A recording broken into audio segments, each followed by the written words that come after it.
Presented by Hardees. ESPN Cleveland 101.3 is powered by Duracell. You're listening to Paul Feinbaum on ESPN Cleveland 101.3. The Drive is coming up. The ESPN Cleveland 101.3 lineup is supplied by Wholesale Supply Group. WholesaleSupply.us. Hey guys, this is Dan Good from Crown. Just reminding you that Crown Ram is Cleveland and Bradley County's Ram headquarters. Davenport Fireworks has lost their mind. Everything is half price at Davenport Fireworks. Everything half price. Davenport Fireworks, Dalton Pike at the state line. Hey, Andy Morris here. Join me along with my co-host on The Drive, presented by Hardees, weekdays at 5 p.m. on ESPN Cleveland 101.3. Cleveland and Bradley County's local sports show, weekdays at 5 on ESPN Cleveland 101.3. From the Kia of Cleveland Studios, this is ESPN Cleveland 101.3, WCLE HD2 Cleveland, W267BI Cleveland, ESPN Cleveland 101.3. The top of the hour is presented by Best Buy Metals, making the top of your house the best it can be. Visit bestbuymetalroofing.com.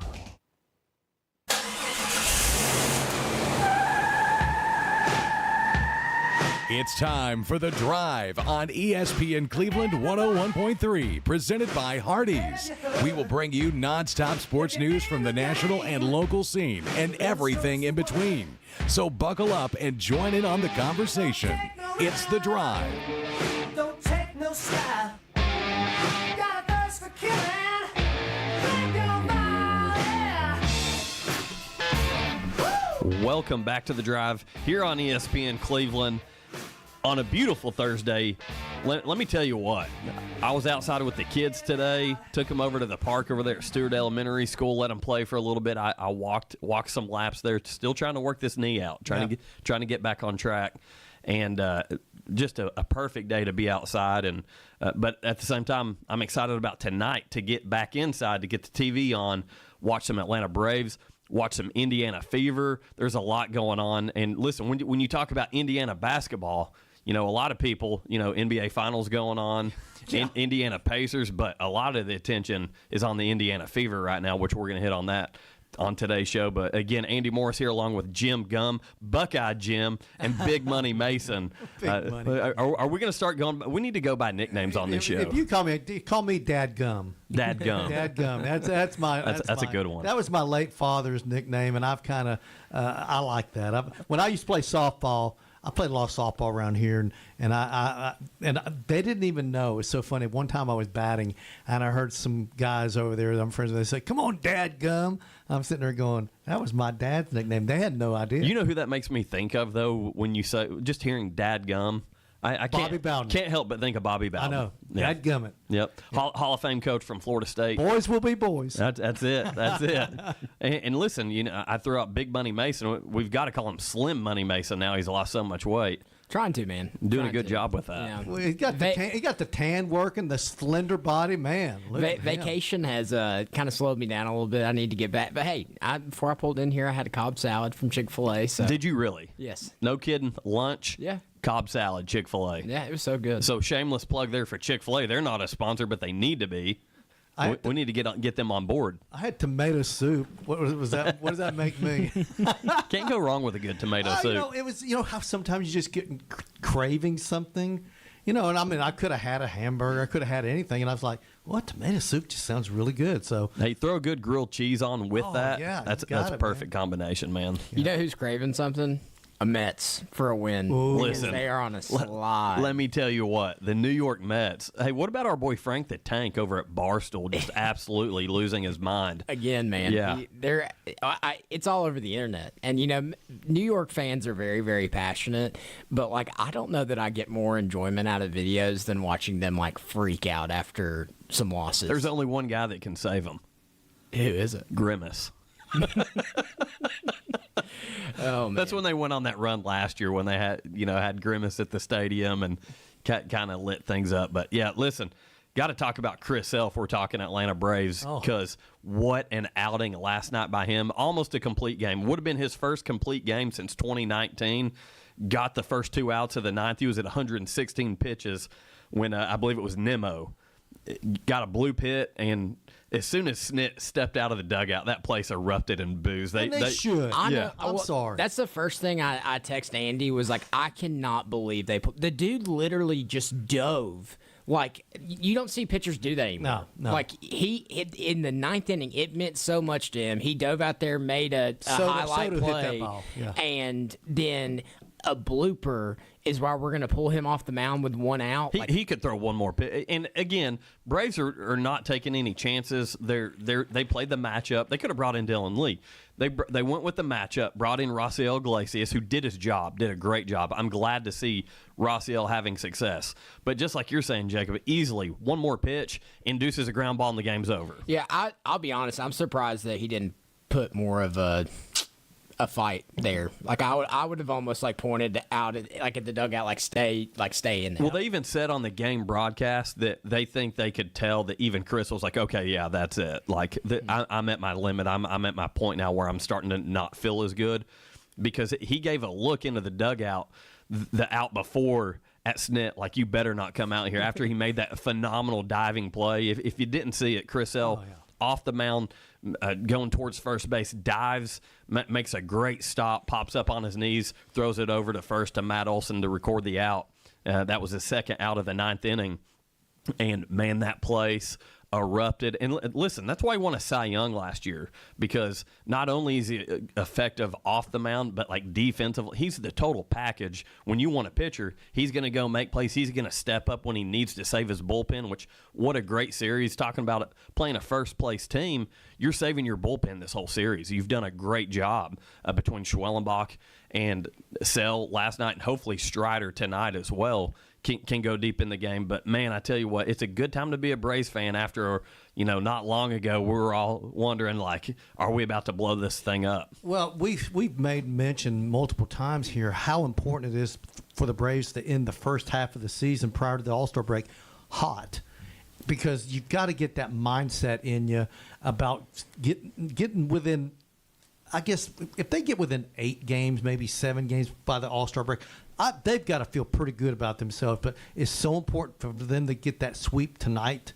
And like you said, get within 10. I just think that would be a humongous way to go into the next series. Yeah, and I think AA's been pretty strong in his stance that they're not sellers. Like, I think some things would have to happen, but he has made the postseason as a general manager for the past 10 years, 7 of those being with the Braves. He doesn't really know selling. Like, he doesn't, that's just not even in his mind, I don't think. So, well, I said it Monday that if things were going the other way, if we're down 0-2 in this series right now, if the Mets are coming in here wearing us out, I think we're probably sellers, as much as I hate to say it, because you're looking and not being 14 games back where we were. Right. You're talking about 16, 17 games back potentially, where that's unrealistic to be able to come out of that.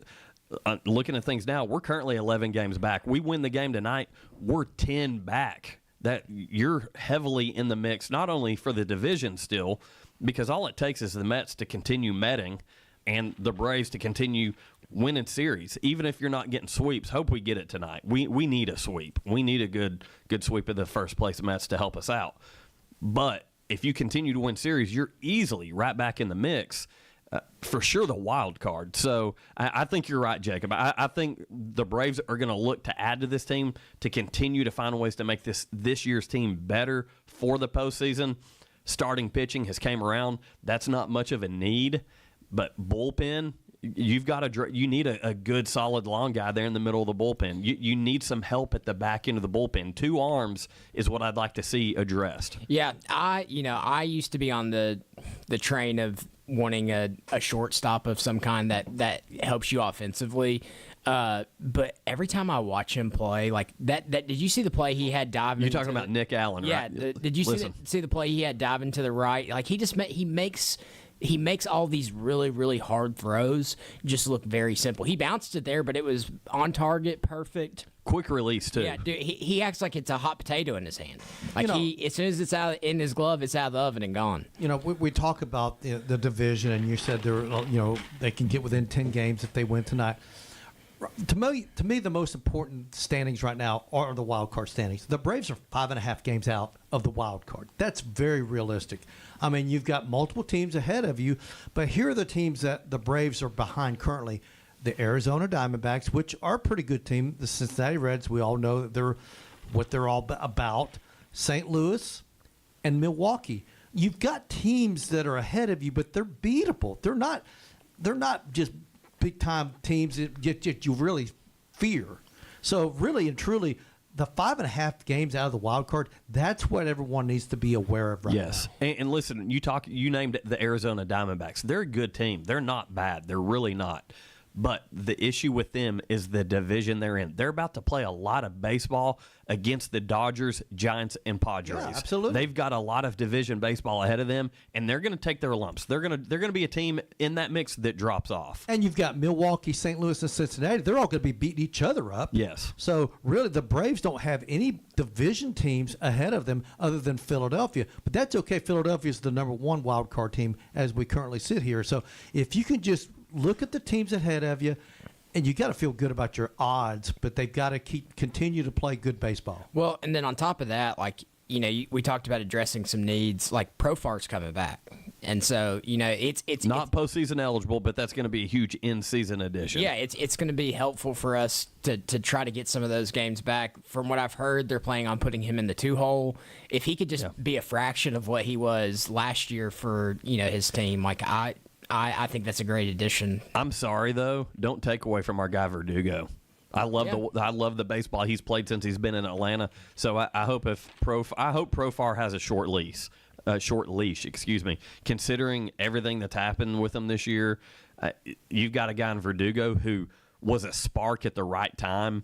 After all that went down, you go get Verdugo, call him up, and he's been a great addition. So I don't want to mess with too much as far as the locker room goes, because even Chris Sale said this in his post-game interview last night. Even though they've been going through some rough times, like, that's a tight-knit group of guys. There's no cliques. He said that, there's no cliques in our clubhouse. Like, we're a team, we're a group, and we knew we'd come out of it. And that's the champion mindset. You hear it from all these good programs, all these good teams across all sports. And the Braves clubhouse has always kind of been that. That's why the things like the Acuna situation with Kelnick kind of was concerning. The Snit stuff was concerning, but the status quo in Atlanta has always been, listen, we're not going to have division within our clubhouse, and if there is, you're going to be gone. They send guys out of the organization for that. Yeah, and you always had like a guy that was even if he wasn't designated as the captain, you always had a team leader. For years, it was Freddie Freeman. But you've got to have guys like that on your roster. It could be a Chris Sale. I don't know who the team leader is right now, but it's usually a veteran that's been around the block a few times. I think it is Chris Sale. So you got guys like that. They're, here's how we do things here. We don't do it like they did over there in Milwaukee or Kansas City. We have what they call the Braves way. We have a certain way of doing things. You've got, like, the Yankees have their way, the Dodgers have their way, and the Braves have their way. So you do have certain franchises that there's a certain way they expect all the guys on the roster to act. Hey, real quick, since we're talking Atlanta Braves, we got to talk Mayfield Ice Cream. Huge sponsor for us here on The Drive of all of our Atlanta Braves coverage. Turn your freezer into your own personal ice cream shop with Mayfield Dairy's latest product, the Sunday Delights Ice Cream Cups. Now available in 5 flavors: peanut butter, candy pieces, cookies and cream, original chocolate fudge, original caramel, and original fudge. Learn more at MayfieldDairy.com. So I do want to talk a little bit more about last night's game. First pitch that Ronnie Baseball sees, and I'm probably not going to call him Ronald Acuna on this show for the rest of the season because he is Ronnie Baseball. Ronnie Baseball. First pitch that he saw last night, he sends it over the wall, over there to Chattahoochee Falls, right in that area. The guy continues to be electric. Jim, you said this last week. He should be an all-star. Oh, look, he's almost hitting 400. I mean, his batting average is way up there. He's just a dynamic player.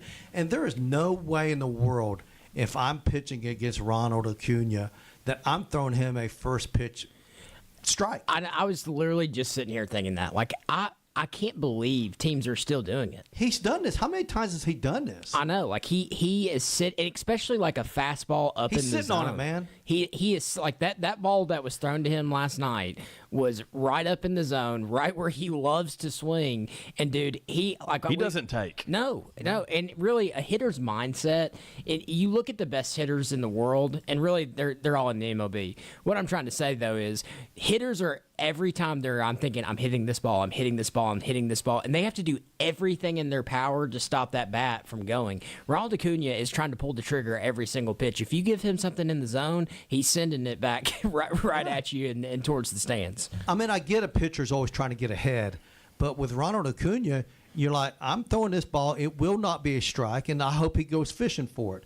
But, man, they do this, and he's on it. He's on that pitch, and the guy he's just a dynamic hitter right now. So since his return, he's first in OPS, 1.214, first in OBP, 0.495, second in slugging, 0.720, second in average, 390. Who's hitting better than him? Average. I thought he'd be first. He's fourth in home runs with 8. I mean, he is unreal. So he's hitting 390 right now. And somebody else has actually hit better than him since he came back. That to me is amazing. Yeah. Because I would have thought he was clearly the top average hitter. I really would. I mean, honestly, like there genuinely is a conversation to be had if he is in the MVP conversation, and it's crazy to think about that he came back in late May? Yeah, he's going to be in the mix for that if he stays healthy the rest of the season. Once again, the Braves beat the Mets 5-0 in Game 2 of the series last night.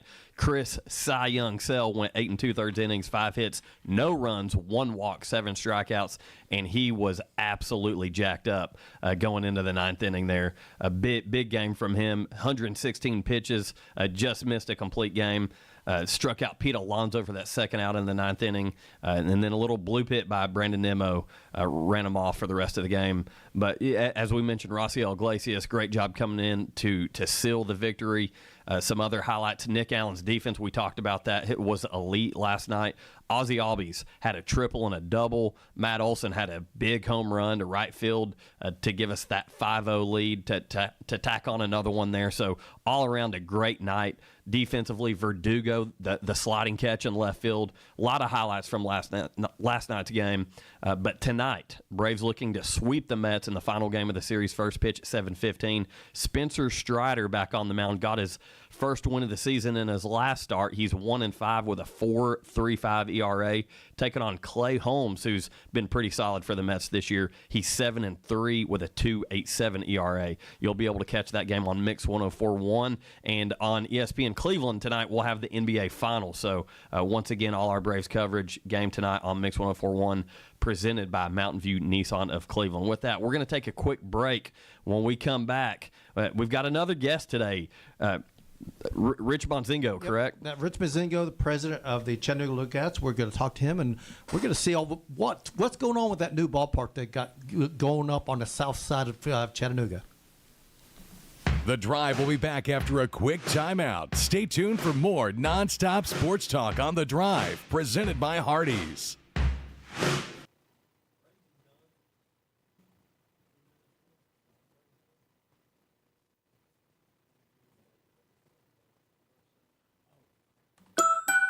Hardees is hiring. Join the Star Team. Flexible scheduling, daily pay, free meals, 20% family discount, plus paid vacation for part-time and full-time employees. Apply in-store or online at Hardees.com today. Davenport Fireworks has lost their mind. Everything is half price at Davenport Fireworks. Everything half price. Davenport Fireworks. Dalton Pike at the state line. Hip or knee pain holding you back? There's a new reason to feel hopeful. Dr. Andrew Carlone is now part of the team at Center for Sports Medicine and Orthopedics in Cleveland. He brings advanced training in total hip and knee replacement, including minimally invasive techniques that get you back on your feet faster. Let Cleveland's orthopedic experts help you live your best life. Call 423-624-2696 or go to sportmed.com to book your visit now. Hey guys, this is Dan Good from Crown. Just reminding you that Crown Jeep is Cleveland and Bradley County's Jeep headquarters. Cleveland Tire Center's 49th anniversary blowout with great specials every day, Monday through Saturday. A $200 gift card drawing every Saturday through July 3rd. Cleveland Tire Center, where the name said it all for 49 years. For a quarter of a century, Mix 1041 has been taking you out to the ball games. Swanson to first. The Braves are world champions. Since 2000, Mix 1041 has been the home of the Atlanta Braves, and we're celebrating by giving away tickets to Atlanta Braves games all summer long. Listen for your chance to call or text to qualify. You can also register at the Mix socials on Facebook and Instagram. Braves 25 is presented by Cleveland Ford. Honest people, honest deals. Davenport Fireworks has lost their mind. Everything is half price at Davenport Fireworks. Everything half price. Davenport Fireworks, Dalton Pike at the state line. Welcome back to The Drive, presented by Hardees. Join the conversation. Text 423-749-1013. You can also listen anywhere on our website, ESPNCleveland1013.com.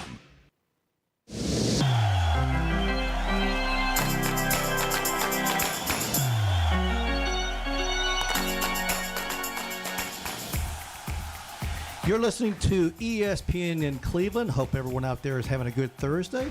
Hey, Duracell in Cleveland is now hiring mechanical skilled technicians, $22 to $27 an hour. Excellent benefits beginning day one. Medical, dental, and vision insurance, paid vacation, holiday pay, 401k, tuition reimbursement, and more. Apply now at Duracell.com. That's Duracell.com. So excited to have Rich Bazingo, the president of the Chattanooga Lookouts, joining us up today. And Rich, how's everything going, man? It's fantastic. It's finally stopped raining for 15 minutes, so my world's getting way better. Yeah, your world has to do with a lot of construction. So give us an update on Erlanger Park there. Man, they are flying right now. It looks amazing. It's interesting, guys. I've told a bunch of people, they show up every morning at 6:30, whether it's gonna be shiny or rainy or whatever, because they're gonna work through it, and they have absolutely flown through the project, and they've still got an awful long way to go, but they're doing an amazing job. The structures for most of the buildings are up and in place right this minute, so they're moving, man. It's been a pleasure to watch those guys work. So, Rich, tell us now. By the way, I'm looking at the live feed right now, and obviously there's a few mud holes in the middle where the diamonds could be. But those guys, it doesn't matter, rain or shine, they're out there every single day. And boy, that you see the progress every day. I watch it. I'm like, oh, well, that wasn't there yesterday, and they're doing a great job. So, what is the capacity going to end up being, Rich? I know the AT&T's 6,400 seats or something like that. What's Erlanger Park going to see? 6,375 at AT&T. We're going to sneak up on 9,000. We'll probably be 8,500, somewhere in that range. Oh, that's cool. So let me ask you this: I've heard some people, and you tell me if they're wrong, but they're concerned about getting in and out every night for a game out there. How is the entrance and exits going to be at the new ballpark? Gosh, it's something we worked on for literally a year now, and we're continuing to work on it. But hey, until we do it, Jim, there's no promises out there. But we have got an unbelievable plan.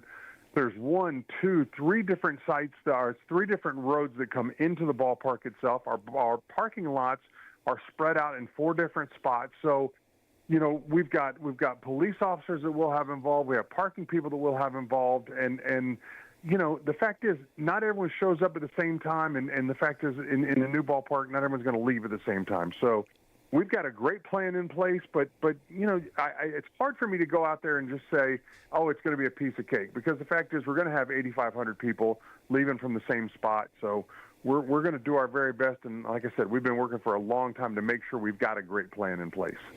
Well, Rich, it's really neat getting to do this interview with you today. I've known you for a long time, and my love for the Lookouts started at a young age. Getting to throw out the first pitch and be the bat boy and do all those cool things. The lookouts were kind of a start of love for baseball for me. And, you had a big role in that and a big part of that. So just kind of tell our listeners what your history with the lookouts has been. I know you left for a few years and then came back, but just kind of inform our listeners your journey. Absolutely, and Jacob, they still talk about your first pitch at the ballpark right now. I just want you to know that people still buzz about that strike you threw when you were 5 years old at the ballpark. I came to Chattanooga in 1993. I was in November of 1993. First game I ever saw as a Lookouts employee was Michael Jordan's first road game at Ingle Stadium, so that was quite an undertaking in and of itself. But I stayed here for 9 years, so I was here from 94 was my first season. I left in 2002. Went to Columbia, South Carolina, Greenville, South Carolina, and then Lakewood, New Jersey before Frank Burke. Frank and I worked together at Ingle Stadium and then again at Bell South Park, soon to be AT&T Field. But then when I went to New Jersey, he called me up out of the blue one day and he said, "Hey, I'd love you to come back and run the Lookouts. Tracy and our family have always loved the Chattanooga area, and we're thrilled to have the opportunity to come back." And man, that was 14 years ago. So we've been through a bunch of stuff in the last 14 years. So, but it's amazing and I know it's silly to say after 14 years, but it's great to be back in Chattanooga. And, it's a city, like I said, we absolutely love. So it's been a great journey, and I think the funnest part's getting ready to start right now. Hey, this is Andy Morris here. Man, very excited to have you on the show. And going back to Erlanger Park, it sounds like, just reading all the updates and everything, it's going to be very fan-friendly, and it sounds like there's going to be a lot of spaces around the park for group events and things like that. And just as far as hospitality goes in minor league baseball, it's really going to be the top of the pecking order, top of the food chain. If you could kind of talk about some of those accommodations. Oh, I'd love to, Andy. It's exactly what you're talking about. There's an awful lot of places that people can gather and people can just be a part of what's going on. In the seating bowl itself is about 5,000 seats that face towards home plate, and if you do the math, when we're talking about 8,500 and 9,000 people for capacity, that's 4,000 other people who are doing it a different way, and whether that be suites or the pattern shop. The pattern shop is 17,000 uninterrupted square feet of gathering space if we choose to do it. We've got party decks, we've got concourse suites, we've got the powerhouse. We've got a club in center field, Andy, that's literally monochrome, so the batters can see the ball being picked up as it's coming out of the pitcher's hand. But we're going to have a place in there for 150 people to eat inside and a deck right on top for another 150 people to eat outside if they choose to do so. So this ballpark was built not only for baseball, and baseball is going to be the main tenet in what we do there, but what's really important is that we make sure that we animate this ballpark 365 days a year. So you're going to see other things at the ballpark. You're going to see Kiwanis lunches and bar mitzvahs and weddings and corporate meetings and all those sorts of things. We have over 40,000 square feet of conditioned space that people can have their meetings in or weddings or whatever it may be. So we're super excited about what we're going to be able to do for the community, not only during 70 Lookouts baseball games, but the other 295 days a year. Talking with Rich Mazingo from the Chattanooga Lookouts. And Rich, what's going to happen to AT&T after this season? Are they going to knock it down immediately after the season, or are they going to wait till the new ballpark opens? And what's going to happen to this could be crazy, what's going to happen to the turf? What's going to happen to the seats? Well, one of my favorite people in the world, Linda Cash from Bradley County Schools, has already tapped me on the shoulder and said, "I'll scoreboard out there." So we are looking at that. It's amazing how many people are lining up to get things, and it's not even knocked down yet, or not even close to being knocked down. So the River City Company is going to take over that piece of property, and they've got an unbelievably great plan to work from the riverfront all the way up over Hawk Hill and then back down to the other side. And they're looking at the things that you might think of. They're looking at green space up there. They're looking at apartments up there, retail up there, plenty of parking for the residents who are going to be up there. But they're looking at some point of having almost 1,000 people on that piece of property. Once again, starts at the riverfront, goes up across Hawk Hill and down the other side. But they're looking at 1,000 people living and working and playing in that area all the time. I do not think that'll happen. I don't think they'll knock this thing down the minute we walk out the door. There's an awful lot of things that have to happen before, in and around their property, for that to happen. But you can be assured at some point, not huge distant future, that it is in fact going to be knocked down and repurposed for a higher use than what it is right this minute. Now, the new ballpark at Erlanger Park, is it going to be natural turf or is it going to be artificial turf?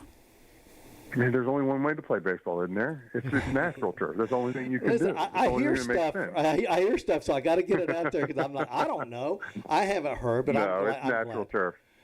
Now, tell me. There's actually a company called Precision Turf out of Georgia who's going to put in the field. They're as good as anybody out there, and we're excited to have the opportunity to work with those guys and get this thing built. Now, tell me if this is true or not. This is what I've heard. I've heard that it's going to be possible to walk around that entire ballpark, a 360-degree walk around that ballpark on one single concourse. Is that correct? That is factually true. That is cool. And the other thing that's exciting about that is not only can you do that during Lookouts games, but if there's not a ticketed event in the venue, you can come down and walk it on your lunch break. You can walk it in the morning. You can walk it in the evening. The ballpark's going to be open. The ballpark's going to be treated like a city park here. So we're gonna absolutely be able to lock it up at the end of the day and those sorts of things. If you want to come down at lunch and eat at our picnic tables, you're more than welcome to do so. It will be an open ballpark. Rich, another question I've got for you. Now, Andy, he wore a hat out here. He's got the infamous, the eyes logo. How many years has that logo been around? It started in 1991. So what's that? I guess it's 25 years old this year, then, isn't it? Yeah, 1991. Yeah. It was first done. And you I mean, maybe you do, maybe you don't remember back then. That was one of the first different logos people had. So if you were a Tigers affiliate and you were from Chattanooga, they made a C look like the D in Detroit. Or if you were a Yankees affiliate, they make your hat look like the New York Yankees. The Lookouts were one of the very first to go a different direction with that, and it's the Eyes logo that was made up literally in 1991. That is cool. It's one of the most iconic minor league logos out there. Now, tell everyone out there that may not, what are the Chattanooga Wreckers? So many minor league teams around the nation have gone to these alternate identities, and some have done silly things, some have done fun things. We wanted to do an alternate identity also, but we really wanted to pay homage to our city and our region. You know, the first tow truck ever was built in Chattanooga, Tennessee. Mm-hmm. So we teamed up with the Towing Museum and Miller Industries to come up with this Wreckers logo, and it's just an alternate identity. We play for about 4 or 5 games a year as the Wreckers. Everything in the ballpark changes that day. The names on the scoreboard changes. The name on the cash register changes. That's cool. But it's just kind of a nod to our people in the industry, and it's been so much more successful than I ever thought it was going to be, and it's been a lot of fun to be a part of it. Well, I'll tell you this much. I love the Lookouts. I love the color scheme, the logo, and even with the Wreckers, one thing that I'm thankful and very glad is that we don't have to see Dodger blue anymore. You and a lot of other people, I promise you. You and a lot of other people. Hey, Rich, the new ballpark, getting back to that real quick. You know, the current current facility, after the game, the players have to walk across the field, basically the right field to get in the clubhouse. Is the new ballpark, will they have access to the clubhouse from the dugout? Yeah, the tunnel that leads into the dugout actually walks right next to the Lookouts dugout. The visiting team will have to come behind home plate and go into that same tunnel to get underneath back to clubhouses. But as far as the Lookouts go, access is be straight in and out of the dugout. I love it, man, because I've always thought that was kind of weird to watch the players just walk across the diamond all the way to right field. I'm like, well, I guess that's the way the configuration was when that ballpark was open.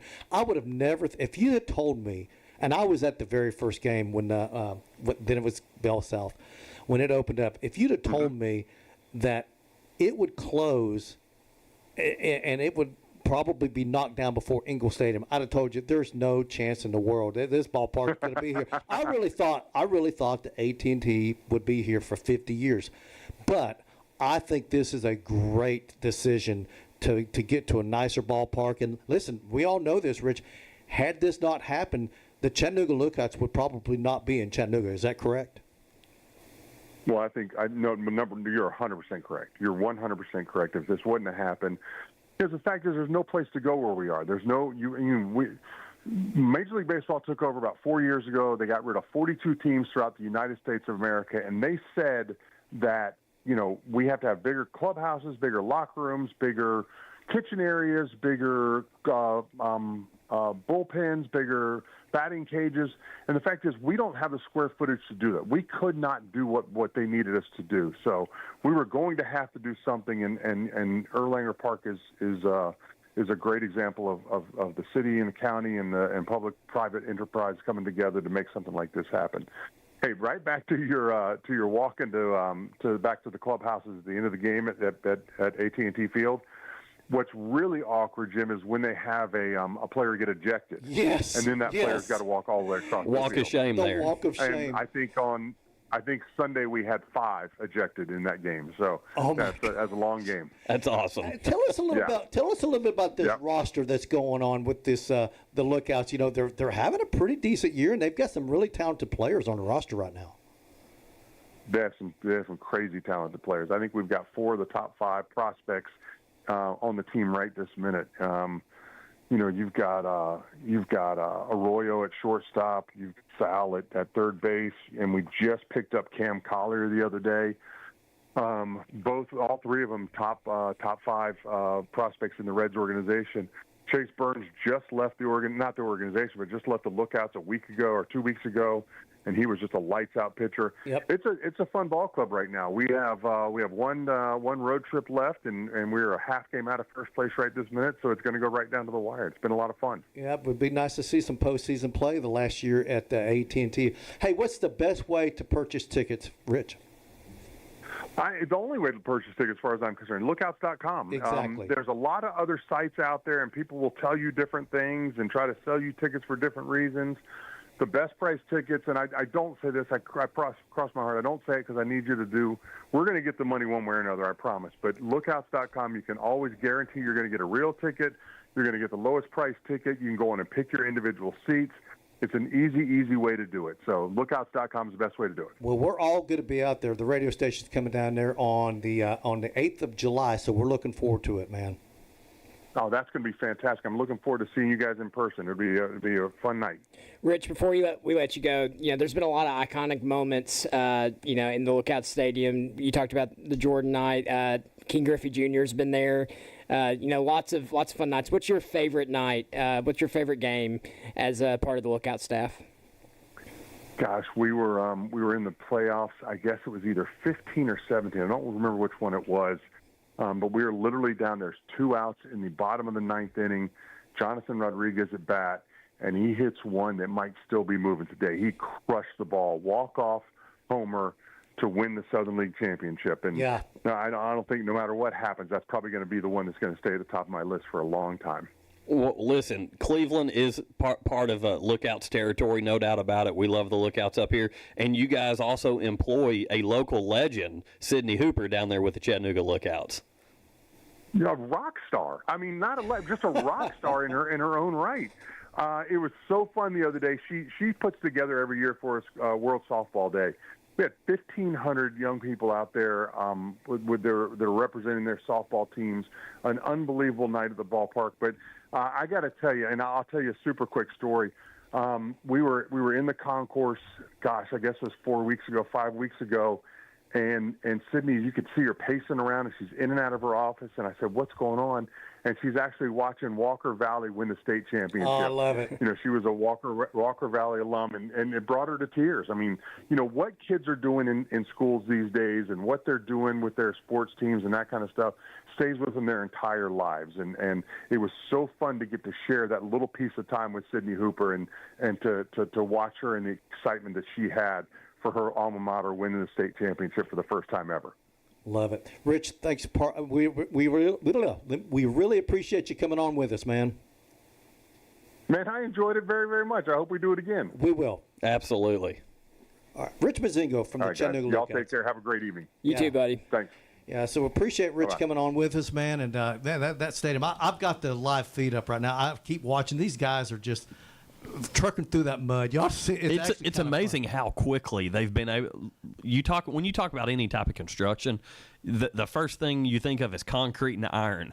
The quick amount of time it took to get the concrete and the iron up was amazing to me. It's like I drove by and nothing was there, and then the next time I drove by, you could see the skeleton of a stadium. It was unreal. And what's going to be really cool for those of you that have not looked into it is that they're incorporating some of the existing buildings into Erlanger Park, which is now they've knocked some buildings down, but they've kept some, and they're going to repurpose those facilities into fun spaces, if you will, with the lookouts. I think it's great. It's kind of like what they do in San Diego with that, was it Western Metals or something, that building out there in left field. It's really cool how they're incorporating the old existing buildings into the new ballpark. Yeah, and it kind of sounds like it's got a little bit of a Battery vibe with it being open, and you're going to be able to go have dinner down there if you want to go have lunch. Like, you think about all the businesses and things down there. Like, you want to get out of the office for a minute. It's a beautiful day. Like, you can just go sit at the ballpark and eat a sandwich. Yeah, like he said, you can just walk around the concourse on games of days that the games aren't being played. I think that is really cool. To make that so accessible, I think that's just going to make more and more people want to be a part of it. Yeah, for sure. And, I love hearing about the fact that this is what kept the Lookouts here in Chattanooga, because I think about growing up, like going to the park, like that's how I fell in love with baseball. Corky Miller will forever probably be one of my favorite players of all time. I think he played for the Reds maybe like one game ever, but he was a huge part of the Lookouts. Yeah. And I just remember thinking, God, I want to be like him. I want to be like him. And so for local people to continue to be able to see that, and then us having a beautiful upgrade with the new Erlanger Stadium, it's super exciting. Yeah, same here. I remember going to Ingle Stadium watching Pokey Reese. Pokey Reese is a guy who had more than a cup of coffee with the Cincinnati Reds, was a great second baseman there for a few years, and went on and even played on the Boston Red Sox World Series team later on in his career. But Pokey Reese was a guy that I was just a huge fan of. But honestly, talking about this new stadium right off I-24, when you're coming from West Tennessee, it's going to be the first thing you see as you come into Chattanooga. What a great monument of a place to kind of introduce everybody to the city. Oh, and for the last 20 years coming into Chattanooga, it was such an eyesore. Yes. You had a dilapidated old shut down factory just sitting there rusting away, and now you've got all this new construction going on out there. And like you said, it's a great front porch, if you will, to Chattanooga as people entered the city, which is great. I love it. Yeah, because let's be honest, everybody hates traveling through Chattanooga. Like when you're coming coming through vacation and stuff. Mm-hmm. That's going to be a beautiful sight to see while you're sitting in traffic, And of course, the traffic's always going to be an issue. They got to work on that, no doubt about it. Hey, we're going to take a quick break. When we come back, we've got plenty of stuff to talk about. Talking a little bit of WNBA. Can you believe that? Again? We're talking some more WNBA today. Got to talk some college baseball as the Bayou Bengals at LSU. I'm a little disappointed the Razorbacks didn't get it done, but such a tough game last night there. We're going to talk about that all when we come back. The Drive will be back after a quick timeout. Stay tuned for more nonstop sports talk on The Drive, presented by Hardees.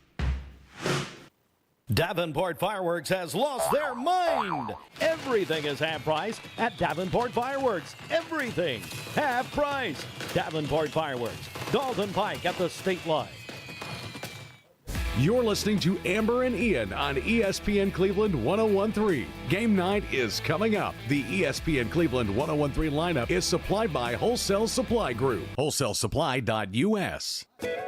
When you're craving serious burger goodness, head to Hardees for the all-new barbecued pulled pork Frisco burger. A charbroiled, quarter-pound, 100% Angus beef patty, topped with 16 hours slow-smoked barbecued pulled pork on toasted sourdough. Only for a limited time at Hardees. Get a free pulled pork Frisco burger when you download the app and join My Rewards. See app for terms.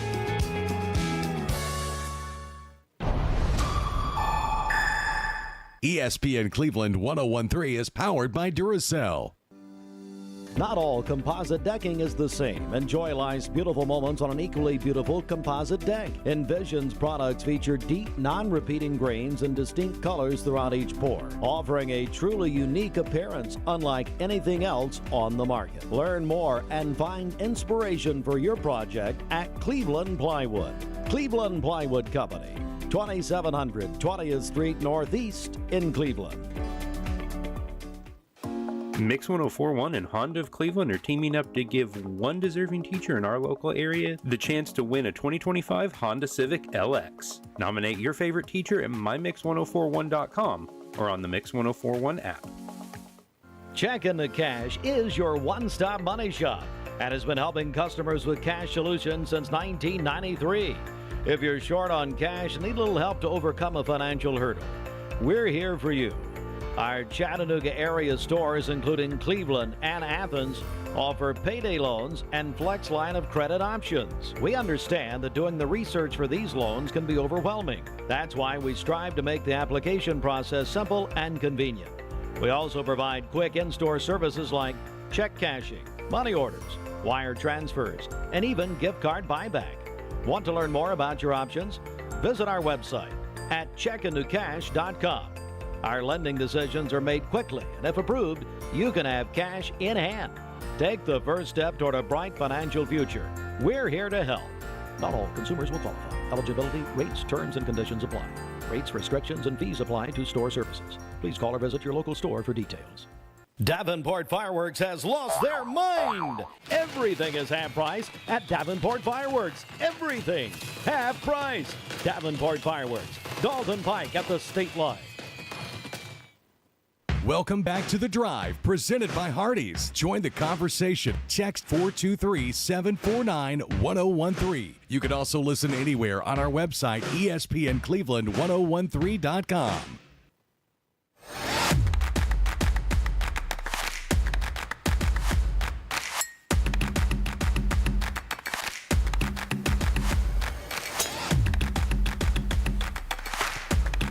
Welcome back to The Drive here on ESPN Cleveland 101.3. We appreciate all of our listeners across all of our platforms, the ESPN Cleveland app, YouTube, mixtv.tv, and on Facebook. Got a lot of ways to listen to The Drive, and excited that we're able to expand our listening audience with that stuff. I know we've got people not only in the area, but I've got friends all over the country, people that have said, hey, listen, when I know you guys are coming on, I've downloaded the app and I'll listen to you guys on the app. Such a cool resource to be able to have.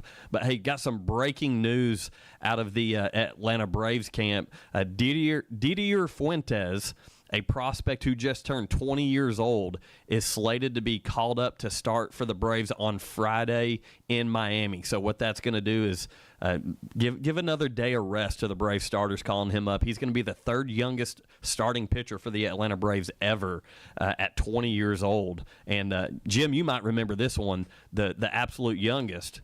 Mike McQueen debuted at 19 years old in 1969. I don't know if you remember that or not. Oh, yeah, it's just like yesterday. I'm messing with you, Jim. But you know what? I think it's cool. Now, I'm assuming they had to send somebody down for him to come up, so I don't know who that would be. I'm assuming it would be probably a relief pitcher or something. So they've not announced that yet. So once we get to Friday, we'll cross that bridge and we'll see who that is. I would assume you're right. But that's a great opportunity for him. And listen, all these kids that are playing minor league baseball, we were just talking to Rich Bazingo, the lookouts. These guys, they just want a shot. If I can just make it to the show, I'll prove myself. And all these guys have got tremendous ability and great confidence. But, man, it's a different world when you get up to the major leagues. It just is. I mean, minor league, you can dominate. How many guys have we seen dominate in AA and maybe even AAA? And they just can't get it done at the big league level. It's so tough. You know, we've all played baseball. You cannot believe how talented these guys are. They're just so good. And some of these guys, they can't get beyond AA. And so just to make it to the big show, I hope this guy has a great experience. Yeah, for sure. You talked about how talented players are. Like, we're living in a generation right now, I feel like it's just the most talented we've ever seen athletes. They have resources that, like, we just never even thought about. And it's unreal to see how good athletes are, especially at this level. And so the fact that a 20-year-old, that's not very common, but at this point in age, it's not really shocking to me either, because kids are just becoming more and more talented every day, it seems. Yeah, so listen, we've talked minor league baseball, we've talked Atlanta Braves. got to talk a little college baseball now because the College World Series is set. Coastal Carolina, the Chanticleers, right? Yep, Chanticleers. Listen, that's a baseball powerhouse if you're unaware of what's going on in college baseball. They've been relevant and continue to be relevant. It was figured out last night who they're going to be playing. They're going to be playing the LSU Tigers after LSU squeaked by Arkansas last night 6-5 on a walk-off hit. And honestly, LSU really lucked out in this because if you watch the game, Arkansas absolutely gave it away. And Arkansas is a team that after we made our College World Series picks, we all struggled. We were way off. I went with the Vandy boys anchor down, and they got put out early. Then I said, okay, well, my faith's in Florida State. They got put out. You guys had your picks. I had Clemson. They got put out at home, and then I was rooting for Arkansas to be totally transparent with everybody because they've never won it. So I thought I'd like to see a new team win a championship, and that's obviously not going to happen. Yeah, I had 3 chances. Arkansas was my third, and they just ruined it last night. Mm-hmm. Yeah, I picked Texas. They didn't make it out of the region. So yeah, so it was just we struggled. Yeah, absolutely. But Arkansas, man, like they just can't. Like I know this sounds bad, but I saw like a picture of it. It was the blue bloods of college baseball. I struggle. Like I know they're great every year. I struggle to put them in there. You can't put them in there. They're cursed. You got to win the College World Series. They're the Chicago Cubs. Yeah, they're the Chicago Cubs that we saw up until they won the World Series. What was it, 2015? Yes. Yeah. They are the Chicago Cubs. They're absolutely cursed when it comes to Omaha. Are they a great program? Yes. Absolutely. Do they make it to Omaha a lot? Yes. But like last night, you have that game won. You have it won. 5-3 to start the 9th inning. And it just everything fell apart and a lot of people are going to blame that left fielder. I'm not there. I'm at the play before. The play before. The infield. And really the infield. Like you throw the ball away at first, it rolls all the way to the backstop, dude advances to second, then you get another runner on, and you've got the double play ball, and you just step on third. This is the problem. The shortstop makes a play on the ball. You were talking about runner on first and second. You've already got an out in the inning. Yeah. A double play ends the game for you. Yeah. The shortstop fields the ball, has a clear. I mean, when I'm thinking clean double play, I'm thinking Dansby Swanson winning the World Series for the Braves in 21. It was that kind of a play that we saw Dansby make a million times, and he immediately turns to third, gets the force of the lead runner who's run. Again, the score is 5-3. That runner, let him walk home. Who cares what he does? Why are you worried about him? You turn the double play, the game's over. And he makes that throw to third, and I was thinking, that'll come back to haunt him. This is going to get bad. Mm-hmm. And sure enough, very next batter. Now, listen, this left fielder's taking a lot of grief as well. That's a hard play to make.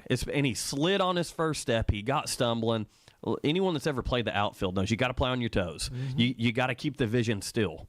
And he was just stumbling, trying to get to the ball. I feel bad for that kid because he's getting a lot of negative focus on him when his shortstop let him down. Yeah, well, he took a lot of the blame in the dugout.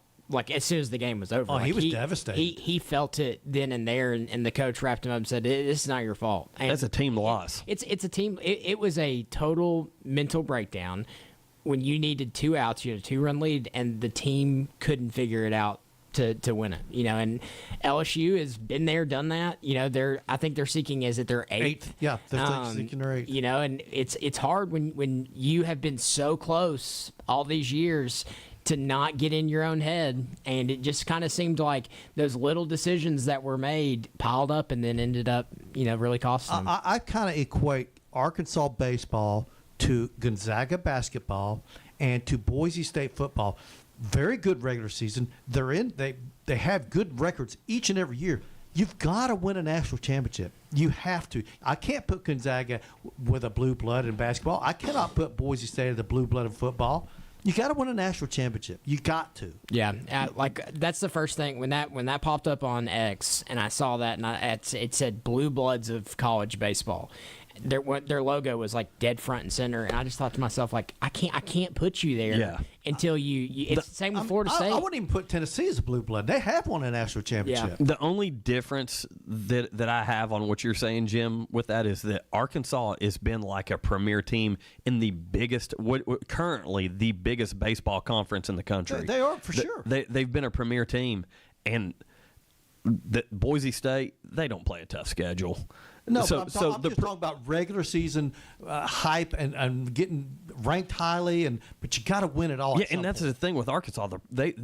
You want to dig in. The proof's in the pudding. They're good. But they're snake bitten, man. They're absolutely cursed. So I mean, you beat the best teams in the country throughout the regular season. Go on, win a super regional. You're in the series. It seems like if you're going to be betting on this stuff, Arkansas is a team that you want to bet is going to be in Omaha, but they cannot get it done. It's possible Arkansas maybe has the most talented roster that was in Omaha, but you got to win it all at some point, and they've been close. But man, you got, like I said, until you win that College World Series. If they win one College World Series, that just changes the perception of that program for everybody. That's how I feel about Florida State. They're kind of in that same. Yeah, in baseball, same thing in baseball. They've been there so many times, and listen. That's why I really would like to see the monkey off their back. But golly, this was their year. They should have done it this year. They really should have. You're exactly right, and it takes 9 guys. Speaking of 9 guys, on this day in 1846, Jim, do you remember this one? I was just a young kid. I was in cloth diapers. Just a little seedling, man. In 1846, the first official baseball game under modern rules was played in Hoboken, New Jersey. Did you know this? Evolved from the game of rounders, by the way. Mm-hmm. So, just an FYI. Yeah, that game took place between the New York 9 and the New York Knickerbockers. The 9 won 23-1 in 4 innings. Do you know what that tells me? The relief pitching was a suspect. Yeah, Knickerbockers need to work on their pitching is what that tells me. 23-1. But the first modern game of baseball. I thought that was pretty cool. Wanted to throw that out there. I think baseball has the best history of any sport in the world. I think college football's second. Okay, I agree. But no sport has a richer history than baseball. It just does, and I love reading that history. And we talk about you talk about how great the players are these days, and everyone talks about, well, Babe Ruth played today, he wouldn't be able to do it. If Babe Ruth grew up today and had all the advantages of modern technologies and all that stuff, I believe the guys that were great in the 20s, 30s, 40s, 50s would be great today. I'm not saying all of them, but I think the best of the best. If you put them in today's era, give me Lou Gehrig, healthy Lou Gehrig. Of all the advantages of the nutrition, working out. There's no doubt Ted Williams would be a star today. Babe Ruth would be a star. Joe DiMaggio, Mickey Mantle, all these guys would be great today. Well, I'm a firm believer in sports evolution. I do think things have evolved, but I'm also a huge sports history buff. I think that just like you're saying, there's guys that would relate, that would make that. Specifically, Lou Gehrig is a guy who I think cranks and rakes whatever area you put him in. Babe Ruth is a guy that I think probably does the same thing, and Babe Ruth did it on beer and hot dogs. He did. And that's the kind of the common thing that's said about Babe Ruth. You talk about Barry Bonds and how great he was. Do I think Barry Bonds is top 3 of the greatest baseball players that I've ever seen personally? Probably one of the top 3 of all time. I do, but the guy did it juiced up. Yeah, we know. Yeah. Yeah, the guys that did it back then, they had such a natural ability to be able to do those things. I'm with you in the sense of if you gave them all of the information that we have today, they would have been unreal. Like I just think about like looking at those clips, like Babe Ruth wasn't like going into the cages and having somebody tweak every little, like he just went up there and absolutely cranked baseball. The biggest difference with a guy like Babe Ruth, though, I think if he's having to face Randy Johnson, Pedro Martinez, and Greg Maddux, I think he gets exposed because he didn't see anything like that. That didn't exist. There was Walter Big Train Johnson, who's an infamous power pitcher back early days of baseball.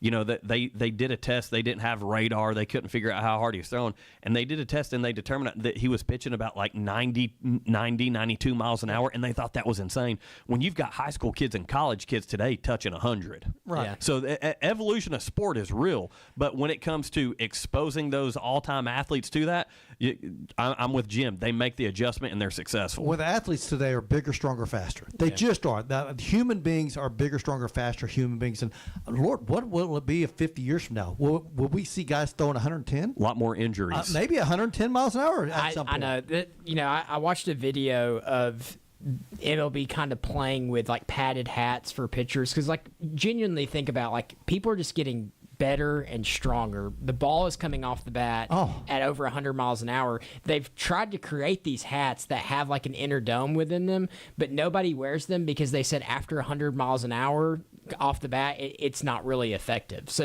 you don't see a whole lot of guys actually wearing them. That's why, like, the evolution of sports, we were just talking about that, like with the rules with the kickoff in football. Like, I understand it. I hate it because it's not the game that I grew up watching. But, like, you think about, you've got guys that hit, like, Ray Lewis all over the place, running at you at, 23 miles an hour, coming down and head first hit each other. I get it. I understand. It's like a car wreck. These guys are in car wrecks constantly on a football field. So I understand why. It still just stinks because it's not the game I grew up watching. Well, you throw out miles per hour. 101 is the hot miles per hour. Yesterday up in Cleveland, Ohio, Shedeur Sanders driving 101 was cited up there. That was big news yesterday. Hey, it's a second one that came out today too. It's his second speeding ticket in the past month. So. Dion, get your boy under control. Hey, listen, great show today. Got to talk with our friend with the Chattanooga Lookouts, Rich Mazingo, and a great interview. Anyone just tuning in, you can go back, listen to the show on Facebook, on YouTube, and critique us. Leave some comments on there and talk about how I gave Jim too much of a hard time about his age today. He's going to pay me back tomorrow. It's all good. I look in the mirror every day, guys. It's not surprising. It's all good. Hey, listen, you've been listening to The Drive. NBA Finals tonight right here on ESPN Cleveland 101.3. Game 6 starts at 8:30. OKC looking to seal the deal there. For Jim Gum, Jacob Mason, I'm Andy Morris. We'll be with you guys tomorrow.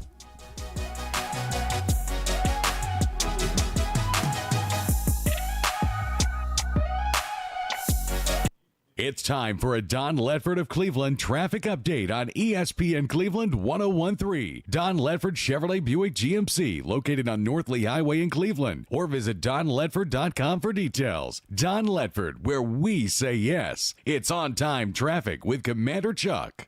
Good afternoon. It remains heavy at times over here in the construction on 75 up by East Brainerd Road northbound. It's been a mess at times in the afternoons.